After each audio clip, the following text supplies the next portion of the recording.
নমস্কার বন্ধুরা, শুভ সকাল। আজ আপনাদের সঙ্গে দুটো মনের দুঃখ কথা বলতে এসেছি।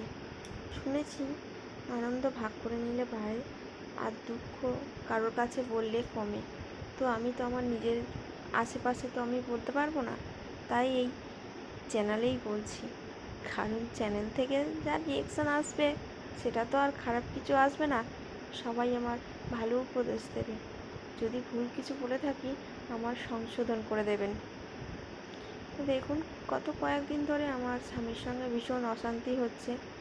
আসলে সে চায় না আমি এখানে আর থাকি, কিন্তু কি করব বলুন, আমার সন্তান আছে, তার ভবিষ্যৎ আছে, তার ভবিষ্যতের কথা ভেবে আমি রয়ে যেতে হচ্ছে। আমার সন্তান যদি না থাকতো তাহলে আমি আর হয়তো এখানে থাকতাম না। এরকম কত শত মেয়ের এইভাবে সংসার টিকে আছে। আচ্ছা বলুন তো, মেয়েরা এত স্যাক্রিফাইস করে কেন থাকতে যাবে? তাদের কি কোনো মান সম্মান নেই? স্বামীর থেকে ভালোবাসা পাওয়াটুকু তাদের কোনো আশা নেই, কোনো ইচ্ছা নেই, কোনো অধিকার নেই?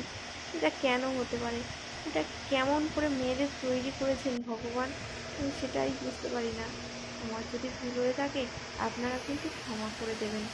আমি আবার বলে দিলাম, একটা মেয়ে তার নিজের বাড়ি ছেড়ে স্বামীর বাড়ি আসে, সে তো নিশ্চয়ই ভাত কাপড়ের জন্য আসে না, আসে সংসার করবে বলে, ভালোভাবে থাকবে বলে, একটা ভালো বন্ধু পাবে বলে।